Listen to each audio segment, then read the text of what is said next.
January 1991, Operation Desert Storm. Colonel Cesar Rodriguez tries to avoid being shot down by an Iraqi MiG-29. We assumed that this guy was the biggest, baddest dude on the block, and we had to be on our #1 A game to beat them. The incoming MiG is just seconds away from blowing Rodriguez out of the sky. The MiG's radar can see me, and so I go strictly into the defensive mode. Rodriguez banks left and dives down fast. If he could confuse the MiG's radar, he might have a fighting chance. MiG-29 radar is meant to look into a blue sky where there's very little clutter. So I want to force his radar to look down into the ground environment, and now the radar's got to recalculate the math to deliver a weapon. Rodriguez must escape the Iraqi MiG's deadly grasp, or risk losing everything. I'm in 100% survival mode because the enemy's locked onto my airplane. That's as vulnerable as you get in the air-to-air dogfight.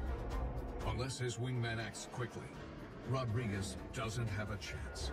At that point, I am in the pure defensive mode, and now I turn it over to my wingman, who is about 3 miles behind me. He sees the same thing that I see. He locks the lead MiG and then takes a shot with his AIM-7. Seconds later, Rodriguez's wingman's heat-seeking AIM-7 missile reaches the MiG.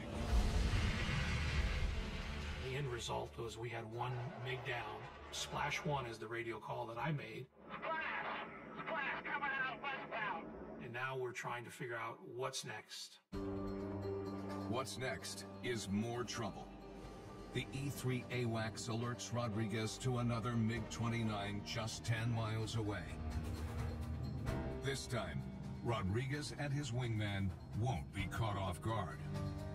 We have two options. We can turn south and run away, or we can turn north and fight our way through that MiG.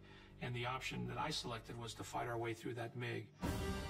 Rodriguez and the MiG face off in an intense aerial spiral, chasing each other's tails. Suddenly, the MiG-29 flies down toward the desert floor, trying to outmaneuver the F-15's radar.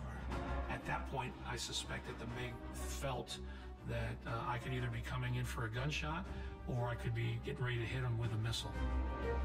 Rodriguez watches the MiG take a hard turn back up, but it's too late to escape the momentum down. You can see his afterburners are cooking. You know, he's trying to do everything he can to bring the nose of his airplane through the horizon, but it doesn't happen. He put himself in a no-win solution, which ultimately translated into a fireball on the ground.